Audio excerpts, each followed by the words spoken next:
The phone rang at exactly 8:30 in the morning. I knew who it was before I even looked at the screen. Beatrice always rang at that time, not too early so as not to wake me up, as she thought, and not too late so as not to catch me in the garden. Funny how my daughter didn't know I've been up at 5 every morning for the last 50 years. "Huxley Ravenscroft here," I said, deliberately using a formal tone. It annoyed Beatrice, which gave me a little pleasure. "Dad, how many times do I have to tell you? It's caller ID. I know you can see who's calling." Beatrice's voice sounded the same as always, a mixture of irritation and condescension. "How are you today?" I hummed. "Woke up on this side of the earth, so it wasn't a bad day."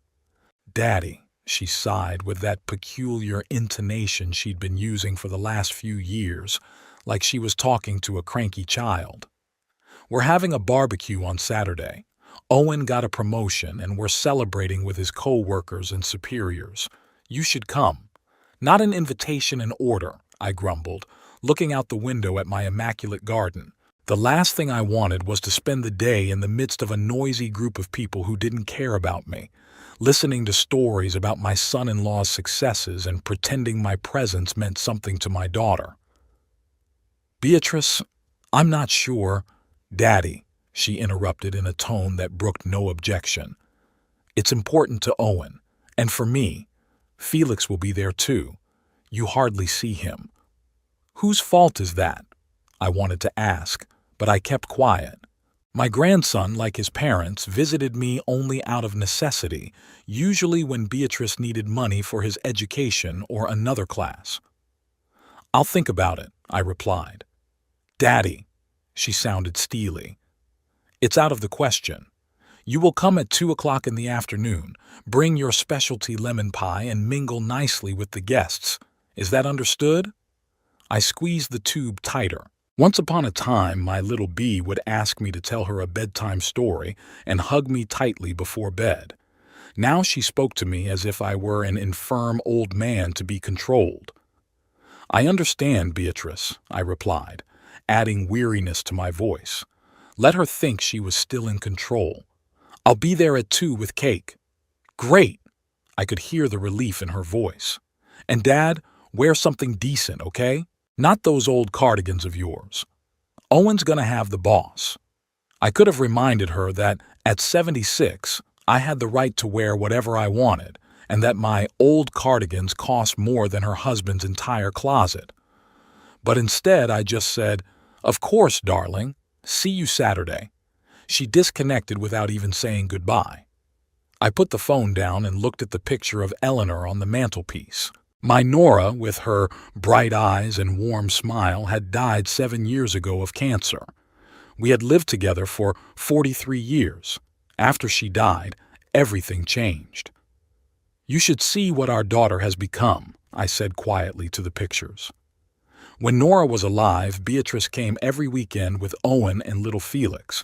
We'd have family dinners.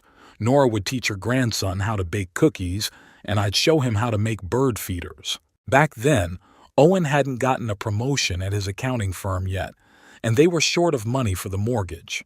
I helped them monthly, but I never mentioned it. Nora thought it should be discreet. After she died, Beatrice came less and less often. First every month, then once a quarter, now only on special occasions or when she needed something. But she called every week to see if I was still alive and hadn't done anything unreasonable with our money. I chuckled. If only she knew how much I really had. Sanitation inspector isn't the most lucrative job, but I've always been frugal and started investing early.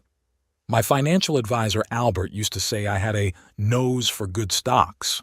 Beatrice thought I was living solely on my pension and small savings, and didn't realize I was paying not only for Felix's private school, but also for their annual trips to Europe. I sighed and headed for the kitchen.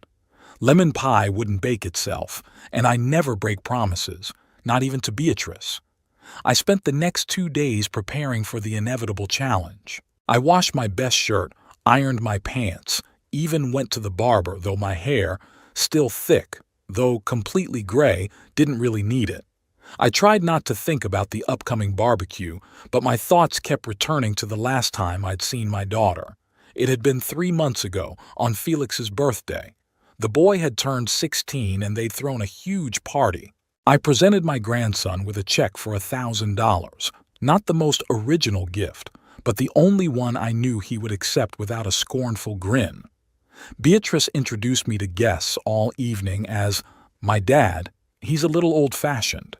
Owen interrupted my stories 3 times, saying, "I'm sorry, Dad, but I'm sure no one is interested in these ancient times." And Felix took one look at the check and just said, "Thank you," and walked away, not even bothering to give me a hug. I remembered how Nora had always taught Beatrice to be grateful for gifts and to show respect for her elders. Somewhere along the way, our daughter had forgotten those lessons, or decided they were no longer important. Saturday morning, I woke up with a heaviness in my chest. Not physical. The doctor said I had a heart like a 50-year-old's for my age. It was a mental heaviness, a premonition of another day of humiliation and condescending smiles. "Hang in there, old man," I said to my reflection, tying my tie. "It's only one day." I picked out the dark blue suit Nora had given me for our 40th wedding anniversary. It still fit perfectly. I'd kept my figure thanks to daily walks and gardening. I added engraved silver cufflinks, a gift from Beatrice for my 70th birthday, when she still remembered such dates. At 11 o'clock, I began to make a pie. The recipe was an old one from Nora's mother's cookbook. I methodically measured the ingredients, whipped the batter, squeezed the lemons. This activity always calmed me down. Nora often said I had the hands of a surgeon, precise and sure. While the cake baked, I sat in a chair with a cup of tea and an old photo album. Here's Beatrice at 6, with 2 front teeth knocked out, proudly holding her first bicycle. Here she is at 14, smiling shyly before the school dance. Here's her graduation, university, wedding. When did everything change? When did my loving daughter turn into this cold, calculating woman? Perhaps it started when Felix was born. Beatrice became different, more intense, more ambitious. Or when Owen got his first promotion and they moved to a more upscale neighborhood. Or when Nora died and there was no one left to soften the growing gap between us. The ringing of the timer snapped me out of my musings. The pie was ready, golden, flavorful, perfect. I carefully packed it in a special container for transportation.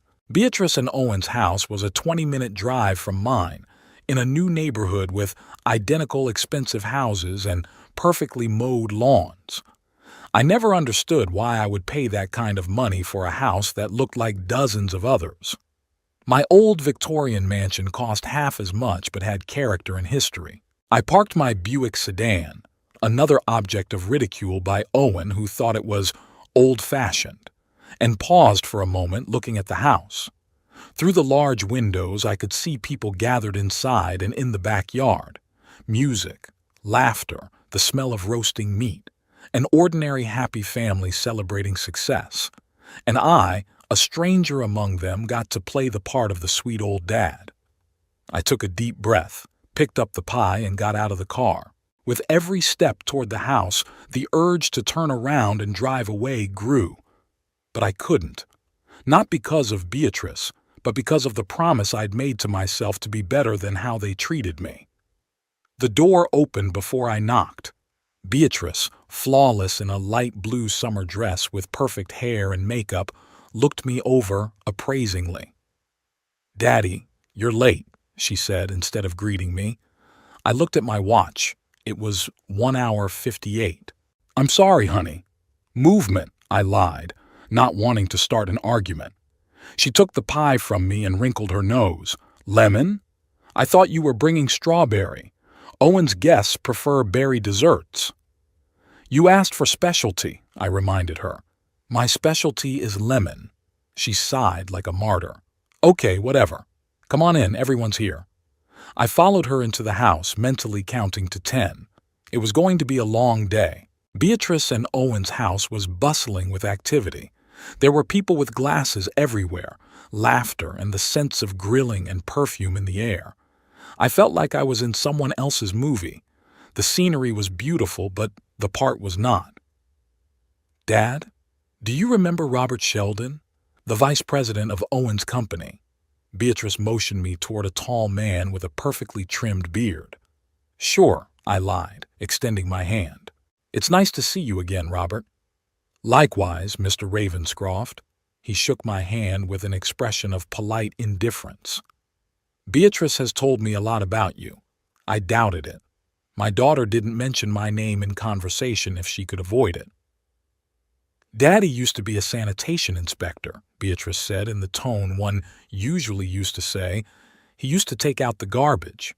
Quite a honorable profession. Robert was obviously choosing his words. It must have been interesting. Oh, don't make him tell stories, Beatrice laughed. We'll all go hungry here. Papa can talk for hours about the poor hygiene of restaurants. Robert smiled politely and used the approaching woman as an excuse to move away. Beatrice looked around.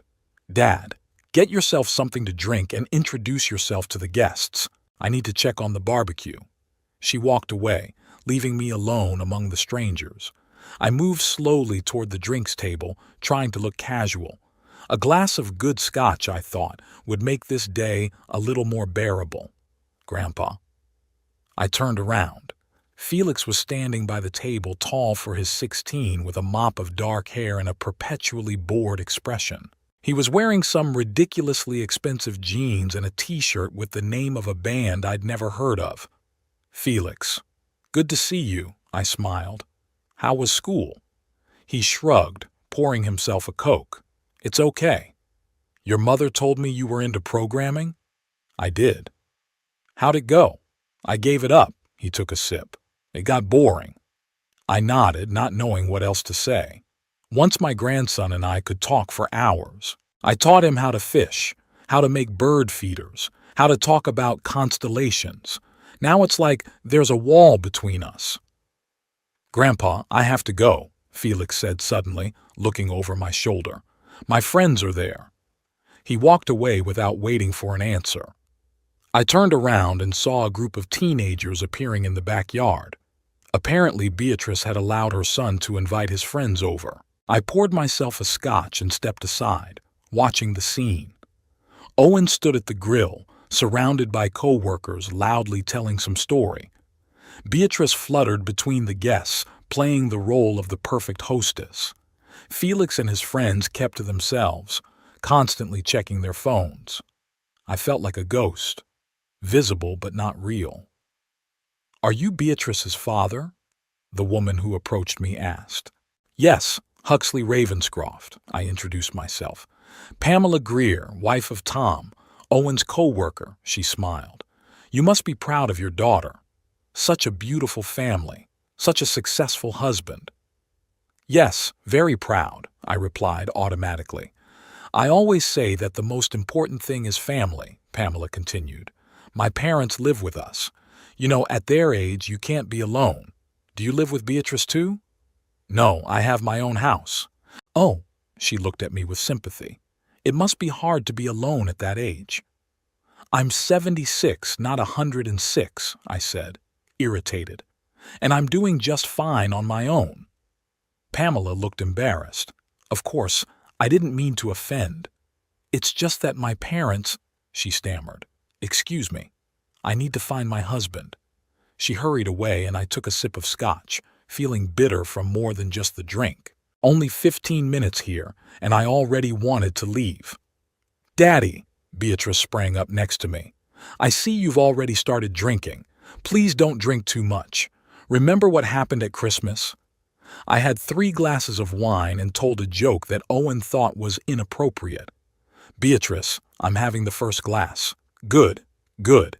She held up her hands. I'm just worried about you. At your age, alcohol. At my age, I interrupted, scotch is one of the few pleasures that still matters. She rolled her eyes. Okay, Dad. Just don't start lecturing me on the joys of growing old. We'll be eating soon. Don't sit in the corner. Socialize. She left and I stayed, feeling my face burning with humiliation.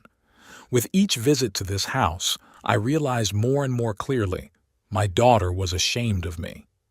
I finished my scotch and decided to go out into the yard. Maybe the fresh air would help me get through the day. Beatrice's backyard was as immaculate as anything in her life. Perfectly cut grass, expensive garden furniture, a large pool with crystal clear water. Around the grill, men crowded around discussing some financial news. Women sat in groups under a large umbrella. Teenagers lounged by the pool. I found a vacant chair off to the side and sat down, watching everyone. No one was paying attention to me, and that was a good thing. Better to be invisible than to be the object of fake sympathy or poorly concealed irritation. My thoughts returned to Nora. How would she handle this situation? Probably find a way to melt the ice, make everyone feel comfortable. She always had a knack for smoothing things over. But without her, it was as if I'd lost a part of myself that could be a pleasant conversationalist. "Daddy!" Beatrice's voice broke me out of my thoughts. "Why are you sitting here alone? Come to the table. We're starting dinner." I got up and went to the large table covered with a white tablecloth. The guests were already seated, and I noticed that my seat was at the far end, next to the children. Typical Beatrice, away from the important guests. Owen took a seat at the head of the table and raised his glass. "Friends, I am delighted to welcome you to our home." He smiled, his trademark smile that never reached his eyes. "Thank you for sharing this special day with us. As you know, after 10 years with the company, I have finally been promoted to CFO." Applause and congratulations erupted. "Of course it was a team effort," Owen continued, "and I want to thank my beautiful wife Beatrice, who has always supported me." Everyone looked at Beatrice, who was smiling modestly, though I knew she was cheering inside. Status had always been more important to her than anything else. "And also my son Felix, who put up with my late returns and working weekends." Owen nodded toward his son, who hadn't taken his eyes off the phone. "And of course, our extended corporate family, especially Robert, who believed in me." Robert raised his glass in response. "And of course, my father-in-law Huxley," Owen pointed at me, and all eyes turned to me, "who's always been, an example of hard work."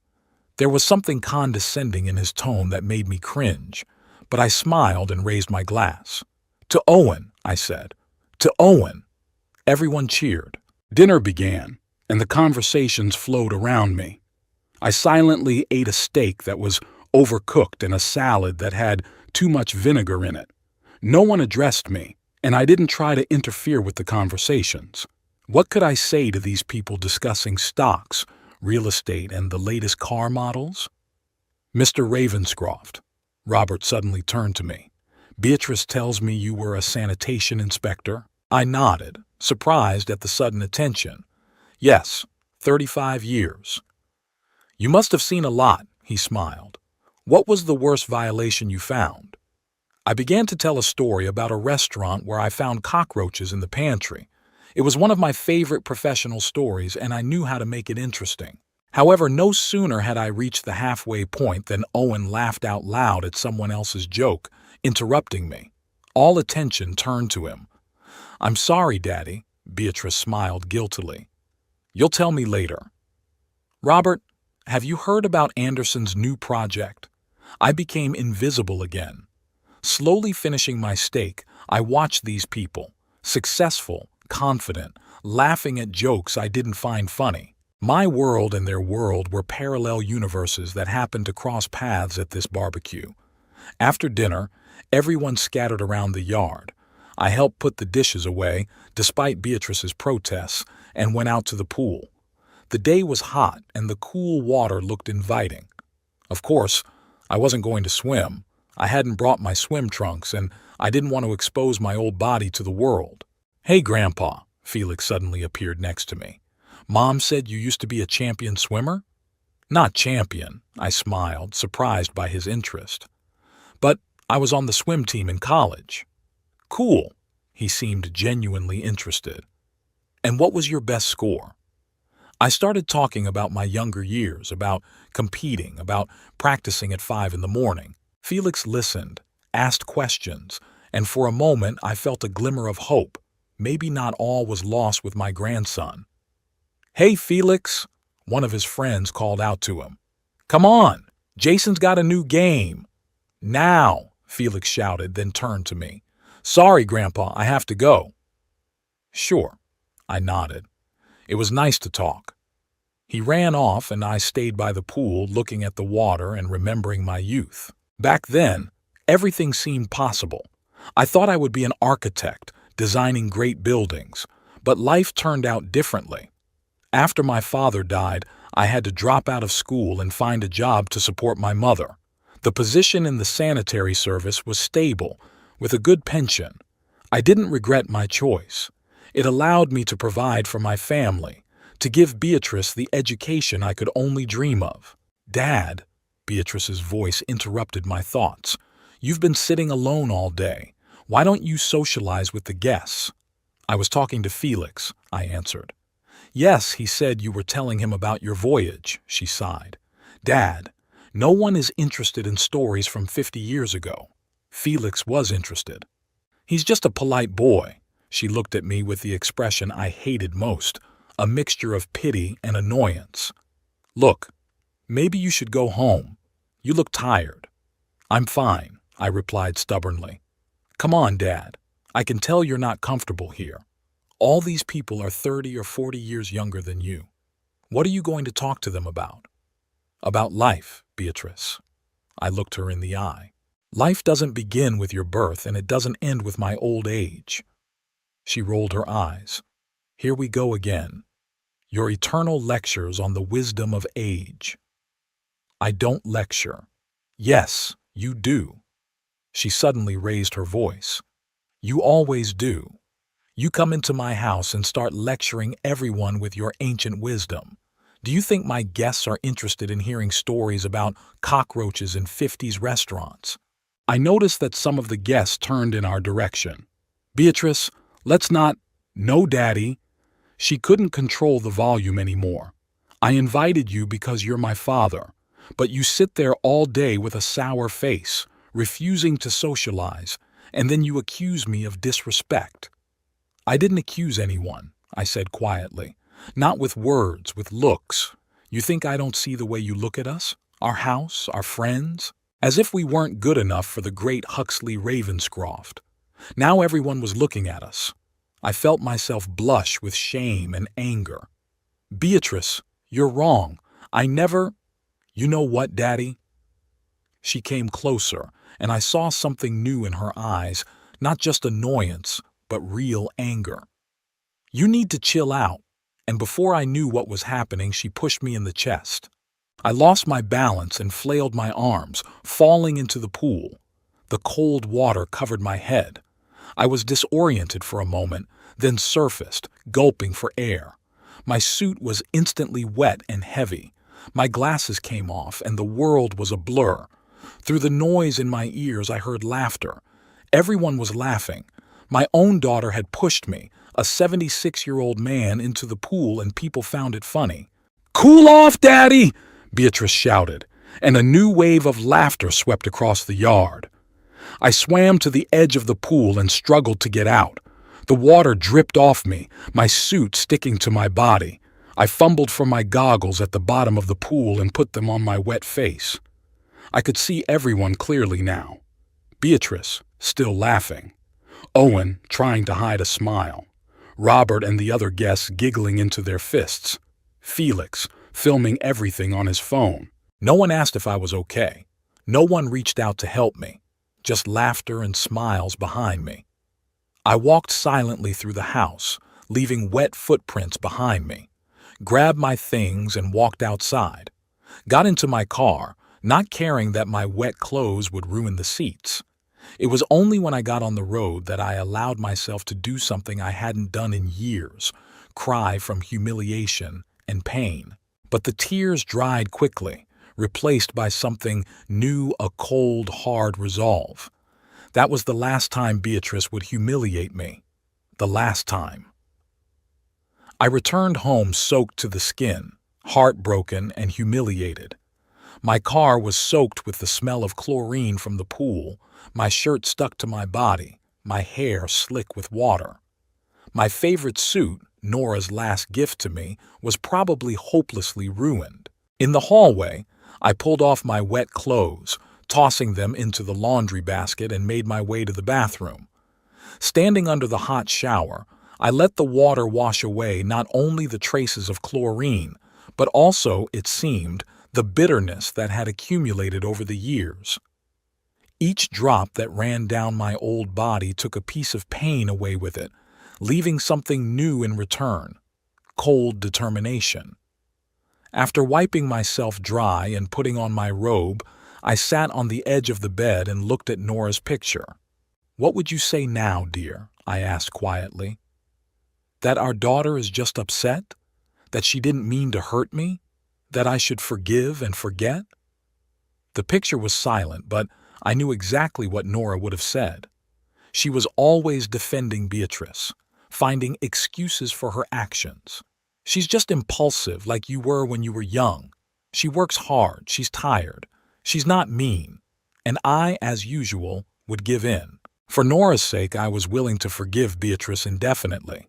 But Nora was gone, and my patience was wearing thin. I went to the window. Outside the window, the summer day was winding down, and the last birds were singing in the garden. My small, well-kept world built by years of labor and care. My home, where every corner held memories of a happy life with Nora. The house that Beatrice thought of as her future inheritance, without even bothering to ask what I wanted for myself. In that moment, I made a decision. Not an emotional one, not driven by resentment, but a cold, rational one. I'm going to change my life, right now. The first thing I did was pull out my cell phone and dial the number. "Albert, it's Huxley," I said, hearing the voice of my financial advisor. "I apologize for calling on my day off." "Huxley, that's all right," he said. "Did something happen?" "Yes." I took a deep breath. "I want to change my financial orders. Completely." There was a pause. "This is a serious conversation, Huxley. Wouldn't it be better on Monday at the office?" "No, Albert. I want to start the process now." My voice sounded confident. "First of all, I want to close the account my daughter has access to. The one that pays your grandson's tuition." "That's right. Close it and transfer the balance to my personal account." "Okay." Albert sounded puzzled but professional. "Anything else?" "Yes. Cancel all regular payments to Beatrice and Owen's accounts, every single one." "Huxley, there's a monthly payment on their mortgage." "I know," I said. "Cancel it." "And Felix's private school tuition?" "Yes." I felt a pang of regret, but dismissed it. "All payments." "It will be, unexpected for them," Albert said cautiously. "I'm sure it will." "Huxley, pardon me for asking, but is everything all right with you? Did you have a fight with your daughter?" I grinned. If only he knew. "Albert, you're my financial advisor, not my marriage counselor. Please follow my orders." "Of course, Huxley." He became businesslike at once. "I'll do it. But I'd recommend you come into the office on Monday so we can review your entire financial strategy. If you're changing the orders on the family accounts, you might want to reconsider other aspects as well." "You're right," I agreed. "Book me a time for Monday, 10 o'clock in the morning." "Will do. And Huxley, whatever happens, remember that hasty financial decisions are rarely successful. Believe me, Albert, there's nothing rash about this decision. 7 years I've been waiting for something to change. That's enough." I ended the call and immediately dialed the next number. "Bradley and Associates," a woman's voice answered. "Good evening. This is Huxley Ravenscroft. I need to speak to Miles Bradley. It's urgent." "Mr. Bradley doesn't work weekends," the secretary replied politely. "May I suggest you make an appointment for Monday?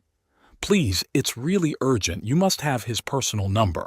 "Mr. Ravenscroft, I can't—" "I've been his client for 30 years, I interrupted, "and it's about my will." There was a pause. One moment, please. A few minutes later, a familiar voice sounded in the receiver. Huxley? It's Miles. What's wrong? Miles, I need to completely rewrite the will, I said without preamble. How quickly can we do it? Rewrite? He sounded stunned. Completely? Yes. I want to exclude my daughter and her family as heirs. Huxley, his tone became cautious. This is a very serious decision. What happened? It's personal, Miles. I just want to know how fast we can do it. Technically, Monday at least, he answered after a pause. But, Huxley, I'd be a bad friend and a bad lawyer if I didn't advise you to think twice. Family quarrels. It's not a quarrel, Miles. I could feel the irritation building. It's my deliberate decision, and please don't try to talk me out of it. Okay, he sighed. Come back Monday at 2 o'clock in the afternoon. I'll prepare a draft, but until then you can change your mind, and I won't ask questions. I won't change my mind, I said firmly. I'll see you Monday. Next was a call to the realtor. Emily Page, an energetic middle-aged woman, had been selling real estate in our neighborhood for 15 years. She had helped Beatrice and Owen with the purchase of their home. Mr. Ravenscroft, she exclaimed happily. What a pleasant surprise. What can I do for you? Emily, I want to sell my house, I said bluntly. You do? She didn't hide her surprise. But you always said you'd never move. Plans change, I cut her off. How fast can we put the house on the market? Well, we have to do an appraisal, take pictures, prepare the documents, she pondered. But your house is in excellent condition, and the neighborhood is in demand. I think a week to get it ready and we can put it on the market. But where do you plan to move to? I hadn't thought about it until now, but the answer came to me. Oceanside, a small coastal town about 4 hours from Falls Church.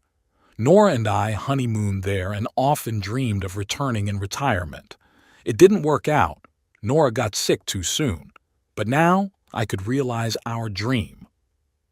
It's a beautiful place, Emily approved. Would you like me to contact my colleagues there to find options? Yes, please. I need something small but comfortable, preferably with an ocean view. Of course, she paused. Mr. Ravenscroft, does your daughter know about your decision? I grinned. No, and I'd rather you didn't tell her if she calls you. I understand, Emily said cautiously. Client confidentiality comes first for me. I'll have all the paperwork ready by Monday and I'll come to you for an appraisal if that's convenient for you. Perfect. I look forward to seeing you at 3 o'clock this afternoon. As I ended the call, I felt strangely relieved. Only 3 calls in my life had already started to change. I put the phone away and walked over to the cabinet where the important documents were kept. Pulling out a folder of contracts, I started going through them one by one. Home insurance. Need to change the beneficiary. Life insurance. Same thing. Bank accounts, investments, stocks. A lot of assets had accumulated over 40 years, and Beatrice's name appeared everywhere as heir or trustee. I methodically compiled a list of changes that needed to be made. The process took almost an hour, but I didn't feel tired. On the contrary, every line, every decision filled me with energy. It was as if I was shedding a heavy weight I'd been carrying for years. My phone beeped, announcing a new message. Beatrice. Dad, are you okay? You left so quickly. It was just a joke. No offense. A joke. She thought humiliating an old man in front of a dozen strangers was a joke. I didn't reply right away. Instead, I continued with the paperwork, feeling a cold resolve growing inside. Only after finishing the list and putting the folders away did I pick up my phone and dial a short reply. I'm fine. Got soaked, but made it home with no problems. Sorry, but I'm not feeling well. I'll stop by tomorrow to pick up the cane I left at your place. The cane was a fiction. I'd never owned a cane. But it gave me an excuse to stop by and see their house one last time before I cut Beatrice out of my life forever. The phone beeped again. What cane? You didn't bring a cane. Are you sick? Do you want me to come over? typical of Beatrice's first doubt of my words, then on-duty concern. A black cane with a silver head. It was standing by the entrance. "Don't come. I'm just tired. See you tomorrow." A small lie, but it would serve my purpose. I didn't want to see Beatrice today. I needed time to finalize my decision, for the anger to burn out and turn into cold certainty. "All right, if you're sure. Get well. Felix says the video of you in the pool has already garnered 20 likes on his Instagram." I stared at the screen, not believing my eyes. My grandson had posted a video of my humiliation on the internet, and Beatrice had seen fit to let me know about it, as if it were something to be proud of. At that moment, the last of my doubts evaporated. I didn't respond to the message, just put my phone away and stood up. I needed a walk to clear my head. The evening air was warm and smelled like the jasmine I'd planted along the fence years ago. I walked slowly through the familiar streets, nodding to my neighbors, contemplating my future. Strangely, I felt no anger or resentment, only a quiet determination. When I got home, I sat down at my computer and opened the Oceanside real estate website.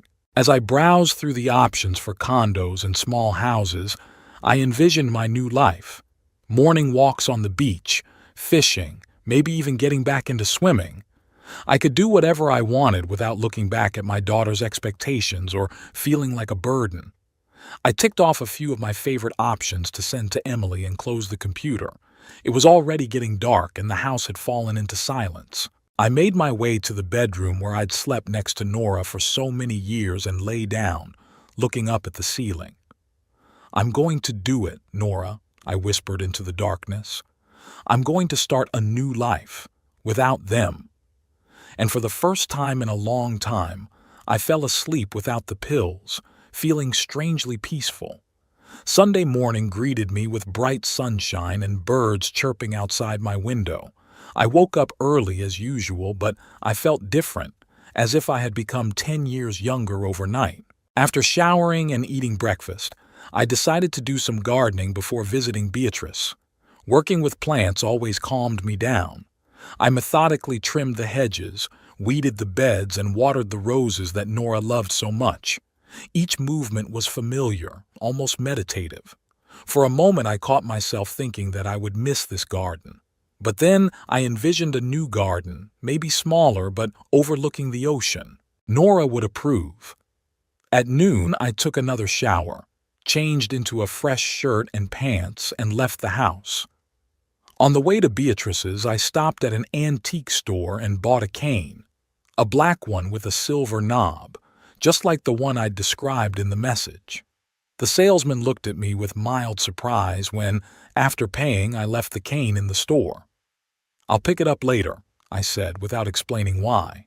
Driving up to my daughter's house, I felt strangely calm.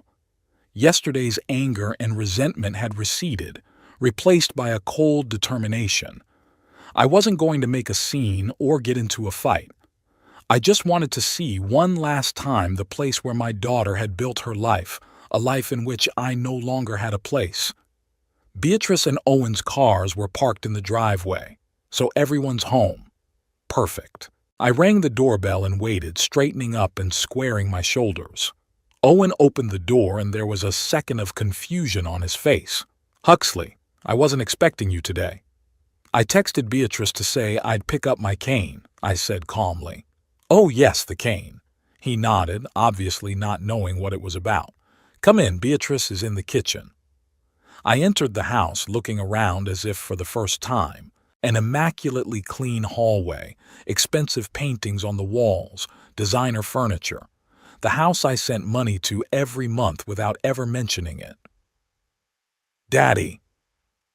Beatrice came out of the kitchen, wiping her hands on a towel. "Are you feeling better?" "Much better, thank you," I smiled. "I just stopped by to pick up my cane." "What cane?" She frowned. "You didn't have a cane yesterday." "I left it out front when I came in," I answered calmly. "It was black with a silver shaft." "Papa, you're confused." Beatrice looked at me with that expression I hated so much, a mixture of annoyance and worry. We don't have any cane. That's odd, I faked confusion. Maybe one of the guests took it by mistake. It was a gift from your mother. Beatrice and Owen looked at each other. The old man's out of his mind, they said. Papa, Mama never gave you a cane, Beatrice said softly. Did you dream it? Maybe, I shrugged. At my age, sometimes you confuse reality and fantasy. Why don't you have some tea? She suggested, clearly concerned about my condition. With pleasure, I nodded.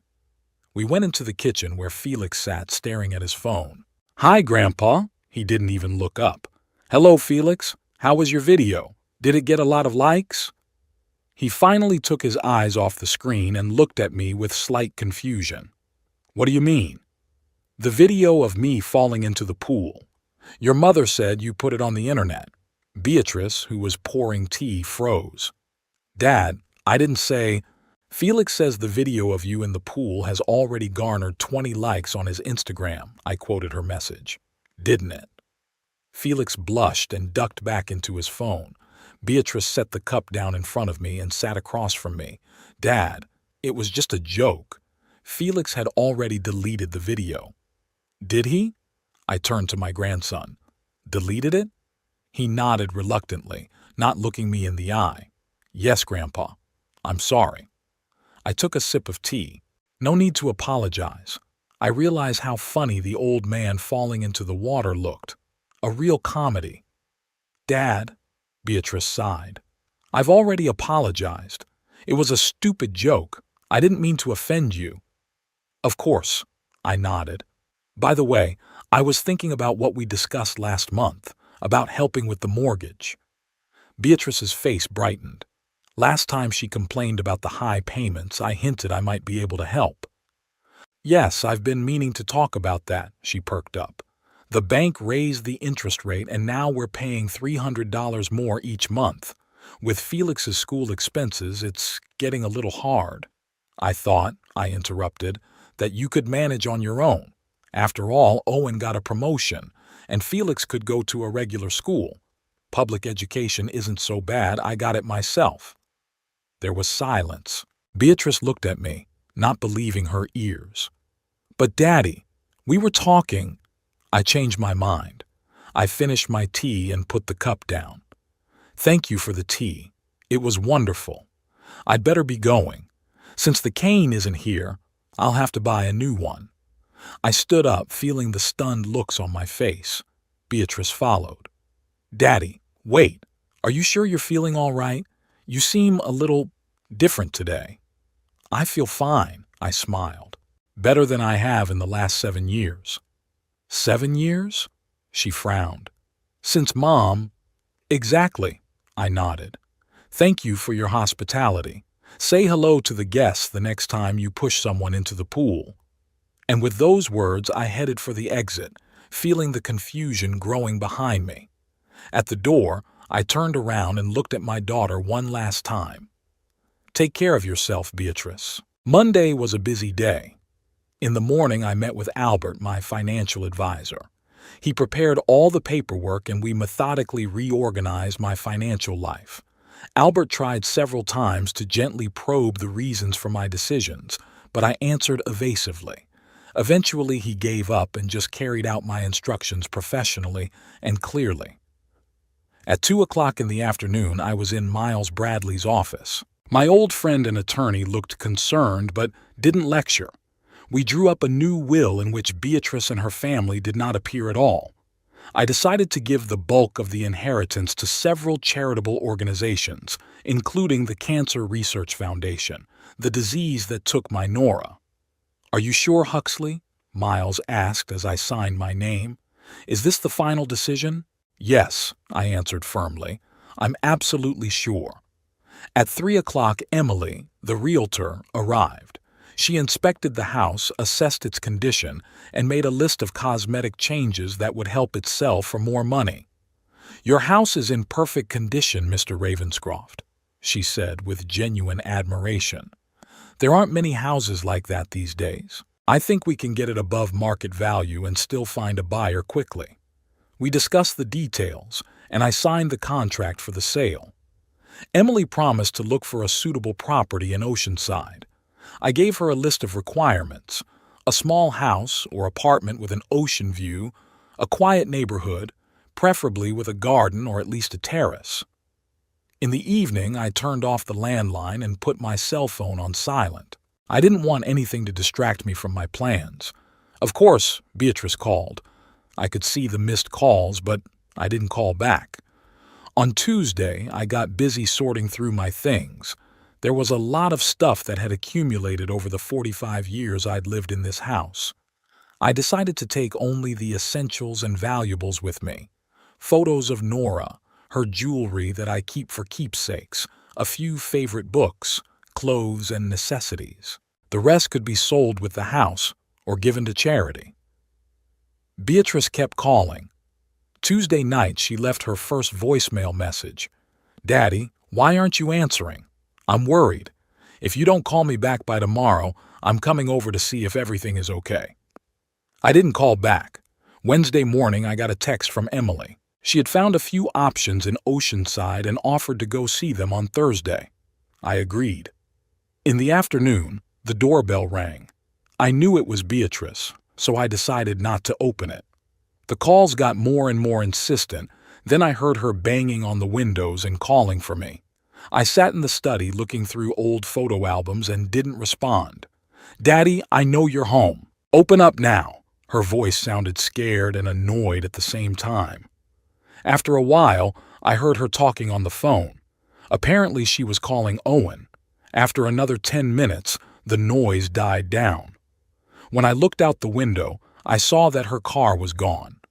In the evening, another doorbell rang. This time it was the police, 2 young officers who had been summoned by the worried daughter. "Mr. Ravenscroft?" one of them asked. "Your daughter has reported that she can't get in touch with you. She is worried about your health." "As you can see, I'm alive and well," I replied as I opened the door. "I just decided to take a little break from socializing." The officers examined me carefully, satisfied that I was of sound mind, and left, promising to inform Beatrice that I was all right. 10 minutes after they left, the phone rang. This time, I decided to answer it. "Daddy." Beatrice's voice sounded indignant. "What's going on? Why didn't you answer the phone? I almost went crazy with worry." "I was resting," I replied calmly. "I have the right. Resting? For 3 days?" She was almost screaming. "I came and knocked on all the windows. Why didn't you open up?" I didn't want to see anyone. "Dad, what's going on? Are you sick? Are you mad at me? If it's because of the pool incident, I've already apologized. It was a stupid joke." "I'm not offended, Beatrice," I said in an even tone. "I just made a decision." "What decision?" "To start a new life." There was a pause. "What do you mean?" Her voice became strained. "Exactly what I said. I've decided to change my life." "Dad, you're scaring me. I'll come over and we'll talk." "You don't have to. I won't be home tomorrow. I have a thing in Oceanside." "Oceanside? What are you doing there?" "Looking for a new place to live." Another pause, longer this time. "You're, moving?" Her voice trembled. "Yes, but why?" "Your house, our family home." "Exactly. My house. And I've decided to sell it." "Sell it?" Now she was screaming. "Dad, you can't. This house is part of our family history. We always thought it would stay in the family, that Felix—" "Felix?" I grinned. "The same Felix who posted the video of my humiliation on the internet? That Felix?" "Dad, he's a teenager. He did something stupid. He's already apologized." "Yeah, after you made him," I sighed. "Beatrice, I'm tired. Let's continue this conversation later." "No," she almost shouted. "We'll talk now. You can't just sell the house I grew up in." "I can. And I am."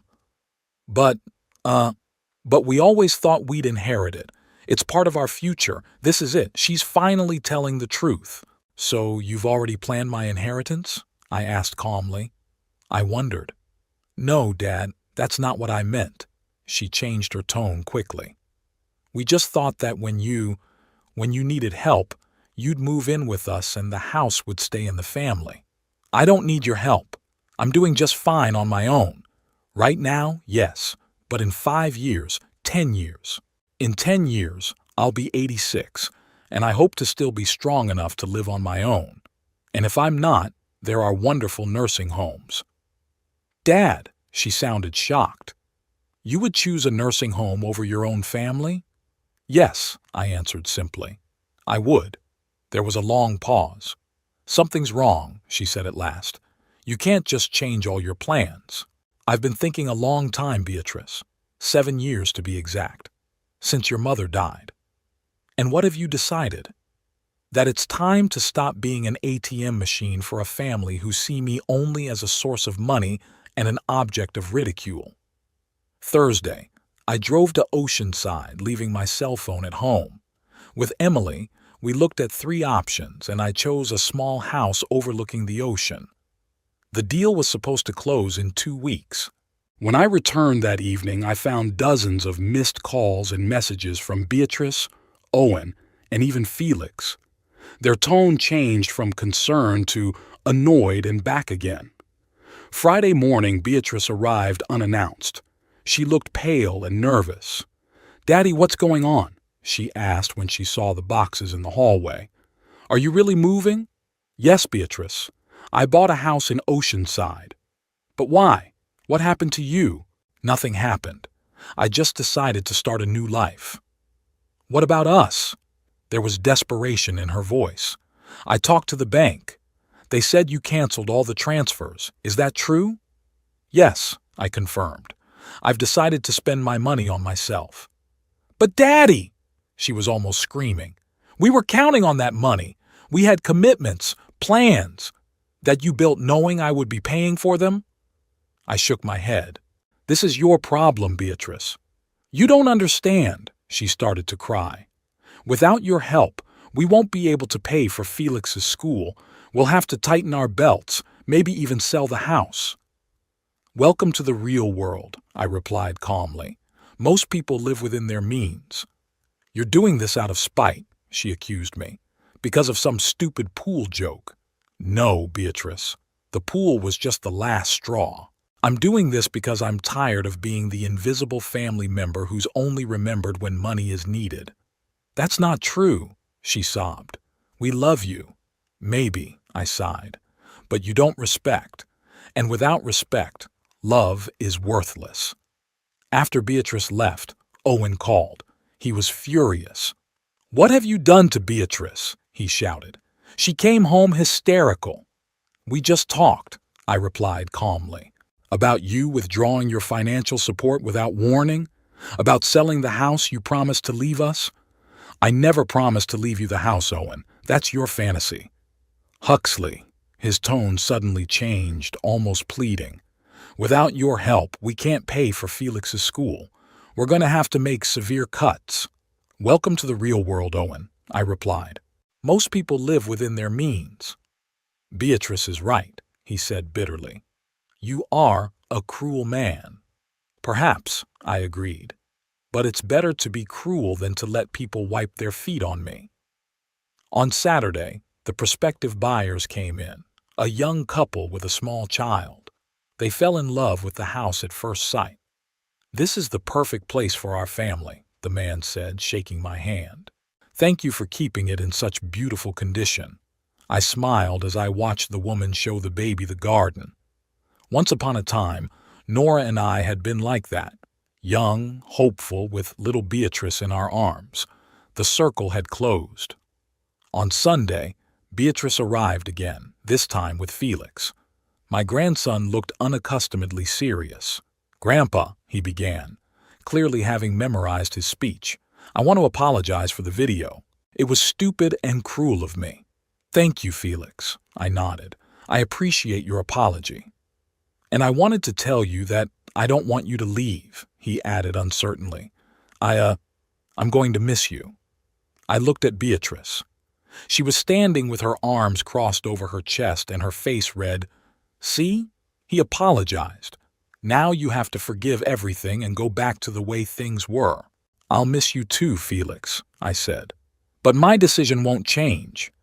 Papa, said Beatrice indignantly. Felix apologizes sincerely. Can't you— It's not about apologizing, Beatrice, I interrupted. The point is that our relationship has gone too far. You see me as a person, a burden, and I'm tired of that role. That is not true, she objected. We're a family. A family respects each other, Beatrice. A family cares about each other's feelings. You haven't done that in years. They left with nothing, and I went back to packing, feeling strangely relieved. For the first time in a long time, I was absolutely sure of my decision. Oceanside greeted me with bright sunshine and a fresh sea breeze. I stood on the terrace of my new house, breathing in the salty air and listening to the cries of the seagulls. It had been exactly a month since that unfortunate barbecue, and 2 weeks since I'd moved in. Everything happened faster than I expected.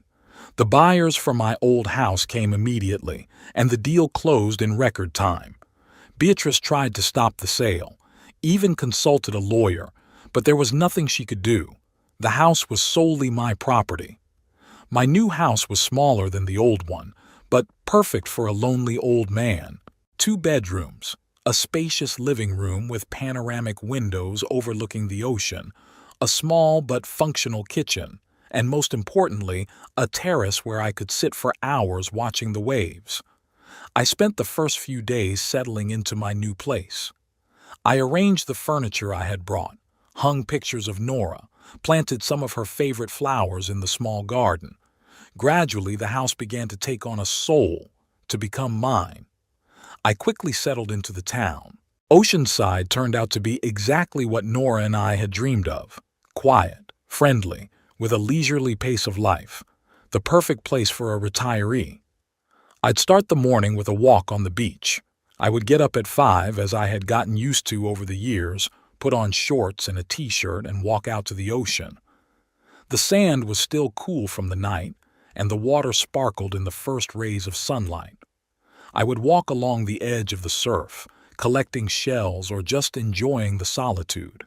After breakfast, I would garden or read on the terrace. In the afternoon, I sometimes went to the local library or the cafe on the seafront, where I gradually began to meet other locals, mostly retired people who had moved here for the peace and sea air. Beatrice kept calling, but less and less frequently. I answered briefly, politely, without going into details about my new life. When asked about money, I firmly refused. Requests to come back, too.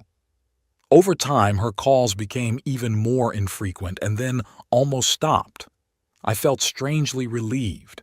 It was as if I'd dropped the heavy backpack I'd been carrying for years. For the first time in a long time, I could just live without thinking that I owed anyone, that anyone was waiting for money or approval. One evening, sitting on the terrace with a book, I caught myself thinking that I was happy. Really happy for the first time since Nora's death. Of course I missed her. Every day, every minute. But now that longing was light, without bitterness. I felt that she would have approved of my choice. She had always wanted me to be happy. The weeks went by. I blended into the local community, made a few friendships. Thursdays, I played chess with Harold, a retired philosophy professor who lived next door. On Tuesdays, I went to book club meetings at the library. On weekends, I sometimes joined a group of fishing enthusiasts. On one such day, I met Lydia Parker, a widow my age who had moved to Oceanside after her husband died. She was in a group of gardening enthusiasts, and we got to talking about roses. She admired the ones I had planted in my small garden. My wife loved roses, I explained, especially tea roses. She said they had the most delicate fragrance. Your wife was right, Lydia smiled. I too prefer tea roses. My husband planted a new variety in our garden every year. We talked all evening. Lydia turned out to be an interesting conversationalist, intelligent with a good sense of humor, and, importantly, she did not try to pity or patronize me, as many other acquaintances my age. Gradually, our meetings became regular. We went to cafes, walked along the waterfront, and sometimes just sat on my terrace, looking at the ocean and talking about everything in the world. Nothing romantic, just the friendship of two lonely people who understood each other. One morning, as I was returning from the beach, I noticed an unfamiliar car in front of my house. A black sedan with tinted windows looked out of place in our quiet neighborhood. I was wary, but continued on my way. As I got closer, I saw a man standing at my gate, middle-aged, in an austere suit with a clipboard in his hands. "Mr. Ravenscroft?" he asked as I approached. "Yes." I stopped, staring at the stranger. "What can I do for you?" "My name is Mitchell Connor. I'm a private investigator." He handed me a business card. "Your daughter hired me to find you." I took the business card and scrutinized it. It looked real. "As you can see, I'm not hiding," I said. "I live openly, under my own name." "Yeah, but you didn't leave an address." The detective smiled. "I had to work hard to find you." "And now what?" I asked. "Let her know where I live?" "I already did," he nodded. "She wanted me to make sure you were all right and tell me she wanted to meet you." "I'm more than okay." I pointed to the house. "As you can see, I'm settling in just fine." "I'm glad to hear that." The detective clearly appreciated the ocean view. "What can I tell Mrs. Tremaine?" I thought for a moment. "Tell her I'm alive and well and happy, and that I don't want any meetings." "She was very insistent," the detective said softly. "She said there was some misunderstanding that needed to be cleared up." "There is no misunderstanding," I replied firmly. "I've just decided to make a change in my life." "I understand," he nodded. "But perhaps I should at least listen to her. Family ties." "Mr. Connor," I interrupted him, "you did your job. You found me and made sure I was okay. The rest is none of your business." He held up his hands in a conciliatory gesture. "You're right. I'm sorry. I'll tell Mrs. Tremaine what you said." He left, and I stood at the gate, staring after him. So Beatrice had hired a private detective. No wonder. She was always persistent when she wanted something. And now she wanted my money. I had no doubt she'd show up soon. Beatrice was never one to take no for an answer. She arrived 2 days later. I was just finishing breakfast on the terrace when I heard the doorbell ring. When I opened it, I saw her, pale, with circles under her eyes, but still determined. "Daddy," she stepped forward, as if she were going to hug me, but I stepped back, letting her into the house. "Beatrice," I nodded. "Come in." She came in, looking around with undisguised curiosity. "It's a beautiful house," she said, walking into the living room. "The view is amazing." "Yes," I agreed. "It's exactly what your mom and I always dreamed of." "Why didn't you ever tell me you wanted to move to the sea?" she asked, coming to the window. "We could have found you something closer to us." "Because you never asked me what I wanted," I said calmly. "Sit down, Beatrice. Tea? Coffee?" "Coffee, if I may." She sat down on the sofa, still looking around. "Are you here alone? Does anyone help you with the cleaning, the cooking?" "I'm perfectly capable of cleaning my own house and cooking my own food." I headed for the kitchen. "I'm 76, not 106, remember?" I made coffee and returned to the living room with 2 cups. Beatrice was sitting there, rubbing the strap of her expensive purse. "So," I sat down across from her, "why did you come here?" She took a sip of coffee, clearly gathering her thoughts. "Dad, we have to talk. What happened? It's crazy. You can't just disappear from our lives." "Yes, I can," I said calmly. "And I did. But why?" She leaned forward. "If it's because of that pool incident, I've apologized 100 times. It was a silly joke." "It's not about the pool, Beatrice." I shook my head. "The pool was just the last straw. It's about the way you've treated me for the last 7 years." "How?" She looked genuinely puzzled. "We've always taken care of you." "Really?" I grinned. "When was the last time you asked me how I was feeling? Not for show, but genuinely interested? When was the last time you came over just for fun, not because you needed money or help with Felix?" She opened her mouth to object, but fell silent. Clearly, she couldn't remember any such occasion. "You see," I said softly, "to you, I've become an ATM and a burden, not a member of the family. It's not fair." She raised her voice. "We always invited you to holidays, family events." "Yes, we did." "And then used you as an object of ridicule or ignored. Remember Felix's birthday party? How Owen interrupted every story I told, saying no one was interested in those ancient times. How you introduced me to guests as, 'My dad, he's a bit old-fashioned.'" She fell silent again, lowering her eyes. "We didn't mean to offend you," she finally said. "Maybe," I agreed. "But we did. Regularly and mercilessly." We sat in silence. Outside the window, the surf rumbled and the seagulls shrieked. Beatrice looked at her hands and I looked at the ocean. "Daddy," she said at last, her voice trembling, "we're in trouble. Without your help, we can't pay for Felix's school. The bank raised the interest rate on the mortgage. Owen's having problems at work, he might get laid off." This is it, I thought. The real reason for her visit. "I'm sorry to hear that," I said sincerely. "But that's your problem, Beatrice, not mine." "But you are our father," she was outraged. "Felix's grandfather. You can't just abandon us in our time of need."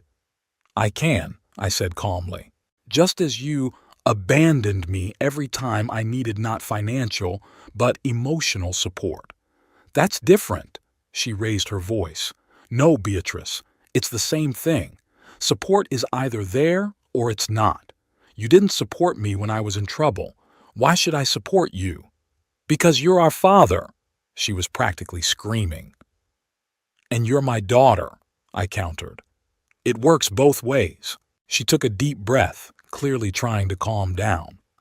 "Okay," she finally said.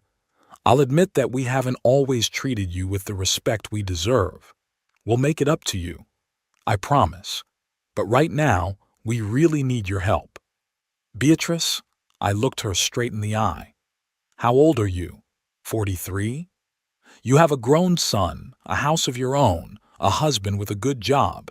You're not helpless children. You're adults who should be responsible for your financial decisions." "But we were counting on your help," she objected. "You helped us for years and then suddenly you stopped." "Yes, I did, because I realized you were taking my help for granted. No gratitude, no respect." "We are grateful," she insisted. "We just didn't always show it." "Beatrice," I sighed. "You know what hurt me the most about that pool incident? Not that you pushed me. It wasn't that everyone was laughing. It was that no one, not you, not Owen, not Felix, even asked if I was okay. A 76-year-old man fell into a pool with his clothes on, and no one asked if he was hurt, if he had a cold." She opened her mouth to object, but fell silent again. "And you know what else?" I continued. "When I left, wet and humiliated, no one tried to stop me. No one apologized. Instead, Felix made a video for his Instagram. 'Dad, she stammered. "We didn't think—" "Exactly," I nodded. "You didn't. Never about me." We were silent again. Beatrice finished her coffee and set the cup on the table. "What can I do to make things right?" she finally asked. "Nothing," I answered simply. "Some things can't be fixed, Beatrice. Too much water has passed. Too many resentments have built up." You're cutting us out of your life?" Her voice trembled. "Forever?" "I don't know what's going to happen tomorrow or a year from now," I answered honestly. "Right now, I just want to live for myself. No obligations, no expectations, no pressure." "What about Felix?" She tried to come at me from the other side. "He misses you. He wants to know when you'll be back." "I doubt it," I smiled. "Felix hardly noticed my absence, except for the fact that now you'll have to pay for his school yourself." "That's not fair." She was indignant. "He's your grandson." "Who couldn't get off the phone to talk to me when I came to see you?" I reminded her. "Who posted the video of my humiliation on the internet? who only called me once in all this time, when you probably made him." Beatrice stood up, clearly annoyed. "You know what, Dad? You're right. We haven't been a perfect family. We've made mistakes, been inconsiderate, maybe even rude. But you know what? You're not perfect either. You've always been stubborn, always thought you knew best. And now you're doing the same thing, making a decision for all of us without giving us a chance to fix it." "I'm making a decision for me, Beatrice," I said calmly. "Only for myself. You are free to live your life as you see fit." "Without your money," she said bitterly. "Yes, without my money. It's time you learn to live within your means." She shook her head. "I don't recognize you, Papa. You were always kind, caring. And now I'm taking care of myself," I finished for her. "For the first time in years." "I'll talk to a lawyer," she said suddenly. "You can't just disinherit us. It's not fair." "Talk to whoever you want," I shrugged. "I'm of sound mind and good judgment. I have every right to dispose of my property." She looked at me with a long stare that was a mixture of anger, resentment, and something else. Maybe the realization that she had indeed lost not only access to my money, but to me as well. "Was that your last word?" she finally asked. "Yes," I answered firmly. She nodded, picked up her purse, and headed for the exit. She stopped at the door. "You know, Dad," she said without turning around, "Mom would be disappointed." "Maybe," I agreed. "But I think she'd understand. She always understood me." Beatrice left and I went back to the terrace. I sat in a chair looking out at the ocean and felt a strange calmness. No anger, no bitterness, just a certainty that I was doing the right thing. That same evening I got a call from Owen. He was furious. "You've made Beatrice cry," he shouted into the phone. "She'd come back a wreck." "I just told her the truth, Owen," I replied calmly. "I'm sorry she was upset." "Sorry?" He was almost choking with indignation. "You're destroying our family over some little thing, and you're just sorry." "I'm not ruining your family, Owen," I countered. "It's your own financial irresponsibility, and it's not the change. It's the years of neglect and disrespect." "You're a selfish old man," he blurted out. "Beatrice is right. Her mother would be disappointed." Perhaps I did not give in to provocation. "But it's my decision, and it's final. We'll sue," he threatened. "You can't just disinherit us." "You can try," I grinned. "But be warned, the legal fees are high and my will was drafted by the best lawyer in town. You don't stand a chance, Owen." He launched into a torrent of profanity, and I just hung up. I didn't block their numbers. Let them call if they want. I just wouldn't be manipulated. The next few days passed quietly. I returned to my new routine: morning walks on the beach, reading on the terrace, chess with Harold, meetings with Lydia. Life went on, and I enjoyed every day. One morning, about a week after Beatrice's visit, I found a letter in my mailbox. The return address was unfamiliar, but I recognized the handwriting on the envelope immediately. Felix. My grandson wrote to me sometimes when he was younger, usually birthday or Christmas cards. I opened the envelope and pulled out a folded piece of paper. "Dear Grandpa, I know Mom came to visit you and you had a fight. Things are very tense at home right now. My parents are always fighting about money. Mom says you abandoned us and Dad says it's her fault. I wanted to say I'm really sorry about that video. I shouldn't have filmed it, much less posted it. It was mean and stupid. I didn't realize it would hurt you so much, and I also wanted to tell you that I miss you. I really do. I know I haven't shown it before, and you probably won't believe me. But I do miss our conversations about the stars and the birds, your stories about the past. I'm not asking you to come back or to forgive your mom. I just wanted you to know that not everyone in our family thinks of you only as a wallet. Your grandson, Felix." I reread the letter several times, feeling a warmth spill into my chest. Maybe all was not lost. Maybe Felix had really grown up and realized something important. I decided to answer him. Not now, in a few days, when my thoughts had settled. But I would definitely answer him. In the evening, I sat on the terrace with Lydia. We drank wine and watched the sun sink into the ocean, coloring the water golden and purple. "You look thoughtful today," she said. "Is something wrong?" I told her about Felix's letter, about Beatrice's visit, about the whole story. "Do you think he is sincere?" Lydia asked me when I had finished. "I don't know," I answered honestly. "Perhaps he is. He's always been a clever boy. He's just lost his way, like a lot of teenagers." "Are you going to answer him?" "Yes," I nodded. "But I won't promise that I'll go back or that I'll start giving the money again. I'll just, leave the door ajar. For him." She smiled and squeezed my hand. "That's the right thing to do, Huxley.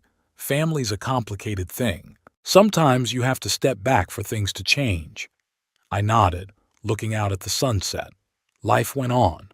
My new life, quiet, free of toxic relationships, full of small joys and big opportunities. I didn't know what the future would bring. Perhaps in time, my relationship with Beatrice would mend, if she truly changed, if she learned to respect me not for my money but for who I was. Maybe Felix will grow up to be a more empathetic person than his parents, or maybe our paths would part forever. But one thing I knew for sure, I would no longer allow anyone to treat me like an ATM machine or a burden. I deserved respect, and I finally got it, from myself.